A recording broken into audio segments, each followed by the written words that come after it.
E hoje nós vamos estudar a Instrução Normativa 188, muito repercutida aí por causa do salário maternidade, isenção de salário maternidade. Só que nós vamos fazer duas aulas.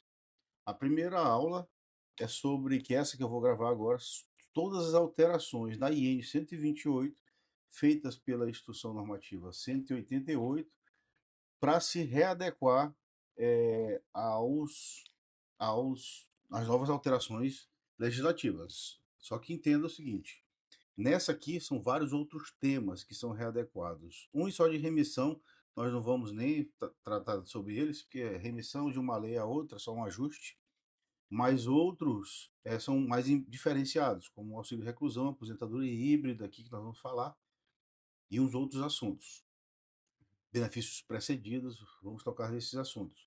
Já a outra aula é específica para isenção de salário maternidade, tá? Isenção de crédito de salário maternidade, que por sinal a alteração foi muito pequena, eu achei que iam tratar com mais detalhes sobre isso, não trataram, então ficou a legislação de regra que já existe para se aplicar ao caso, com a isenção da carência. Nós vamos falar sobre nuances daqueles casos de pode pagar, se pode pagar antes, depois do parto, enfim, vários outros assuntos. Se pode retroagir, se não vale, fato gerador, esses assuntos que vamos tratar. Aqui, especificamente, vamos falar de outras alterações. Instrução Normativa 188 de 2025 até 2022. Altera a Instrução Normativa 122.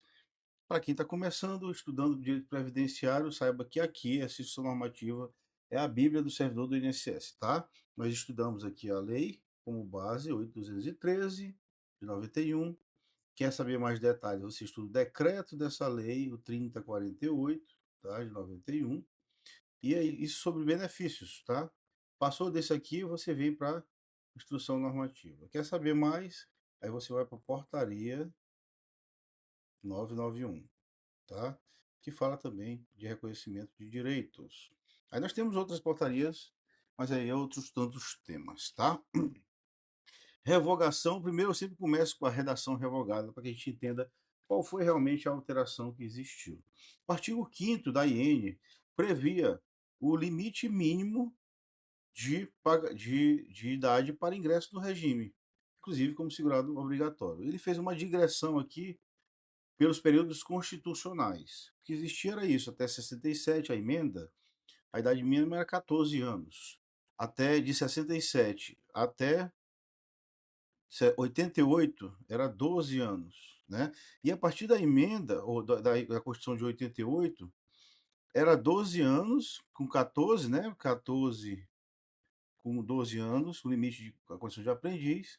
Depois veio uma emenda, historicamente falando, a emenda 20, de 98, e mudou a idade mínima para 14 anos, 16 anos na verdade, 14 anos aprendiz. Então a gente sabe que o menor aprendiz começa dos 14 até os 24 anos, né?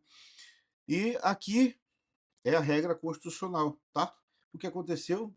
Apaga tudo isso, veio uma ação civil pública e mudou esse ordenamento inteiro. Eu vou fazer até um parênteses aqui para falar o que eu acho que está acontecendo no país. O processo civil cresceu de um jeito que permitiu a natureza de ações coletivas. O problema é que talvez não tenham se pensado em como se daria o desfecho disso quanto às competências. O que acontece no Brasil é que chove de ações civis públicas em qualquer juizado, em qualquer juízo do Brasil, a depender da competência, e ele tem competência para julgar uma causa para efeitos abstratos para o país inteiro, né?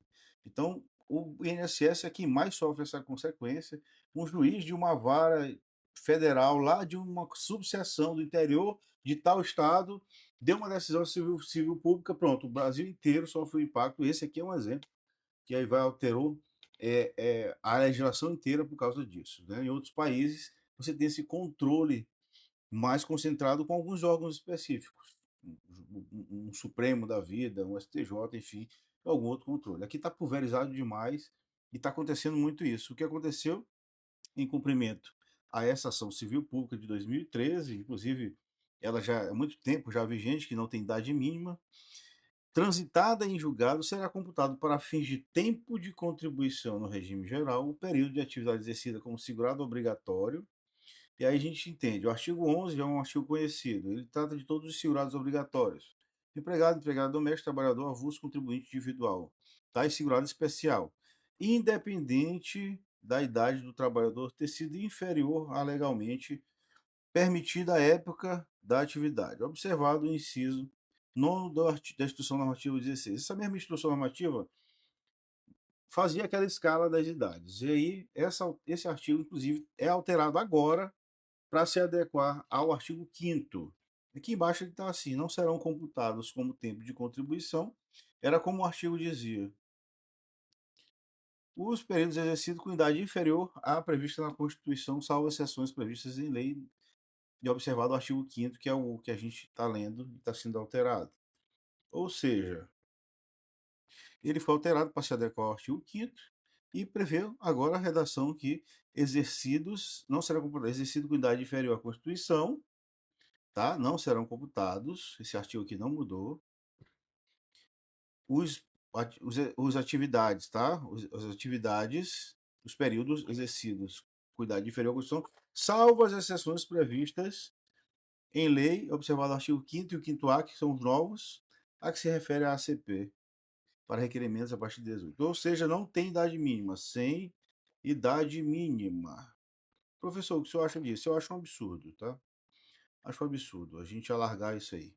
Eu já peguei casos, por exemplo, que a pessoa tem 4 anos de idade, junto ao documento do pai, e quer averbar de 4 anos até 12 anos de idade, para somar com o urbano, para poder se aposentar antes da emenda constitucional, e o cara se aposentar com 48 anos de idade. Quer dizer, a gente vê que é uma arquitetura toda feita para isso. Até que ponto você acredita que uma criança de 4 anos de idade está ali trabalhando de verdade, né? Como trabalhador efetivamente nessa categoria, tá?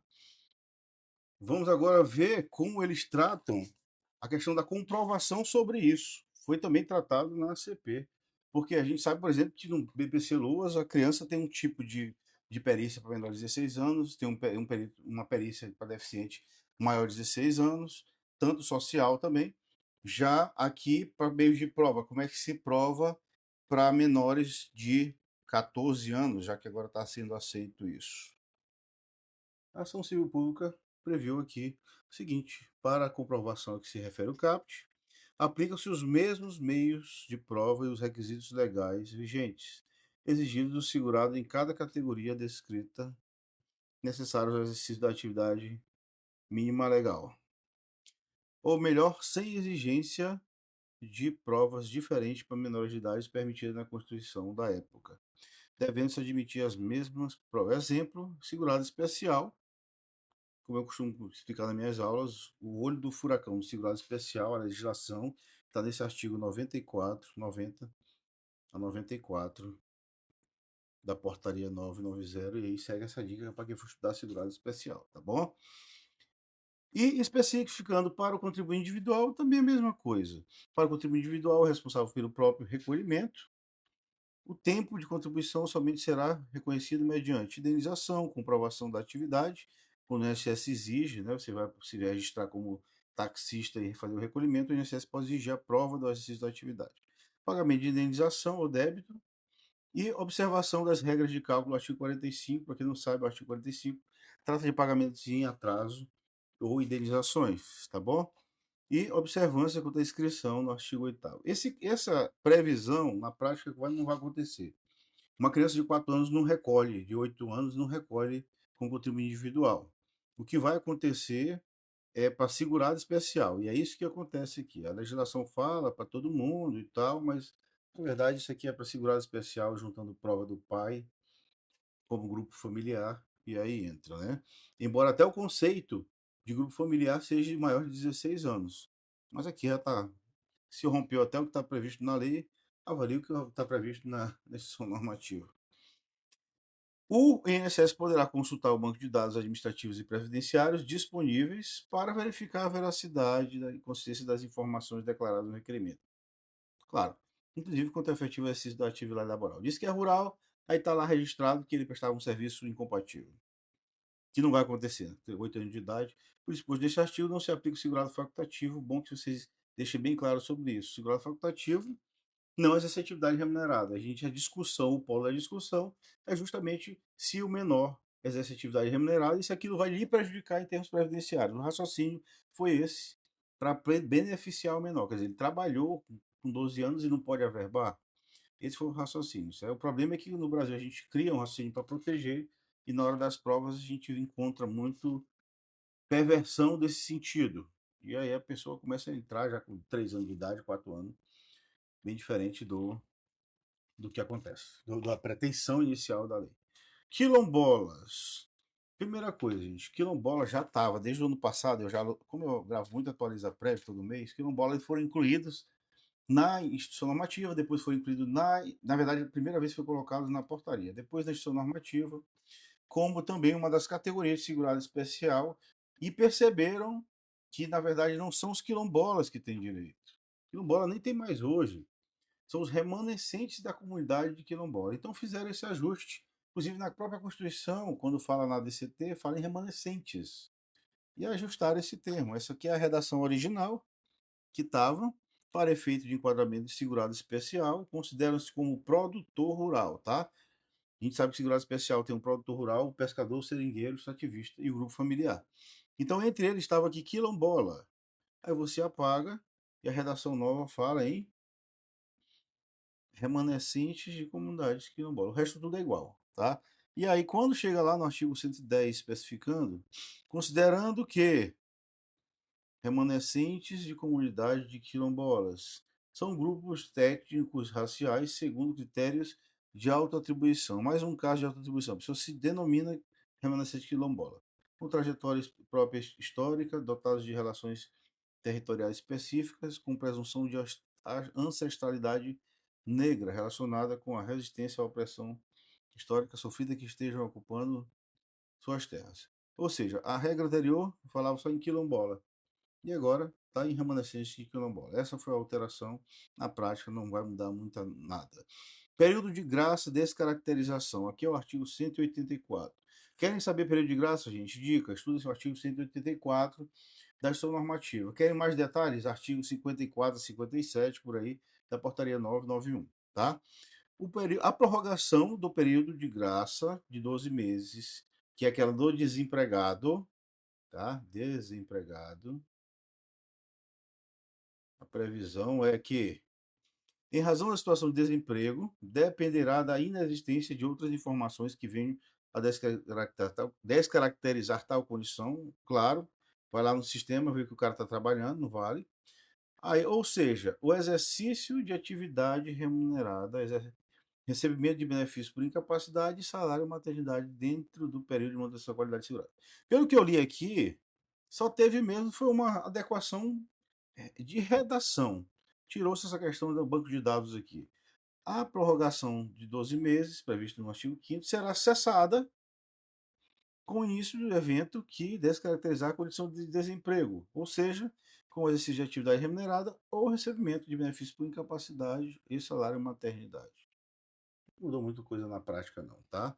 E quanto à certidão militar, certidão de tempo de serviço militar ou certidão de tempo de contribuição. Primeira coisa, senhores, tempo militar no INSS tem uma regência diferente da jurisprudência.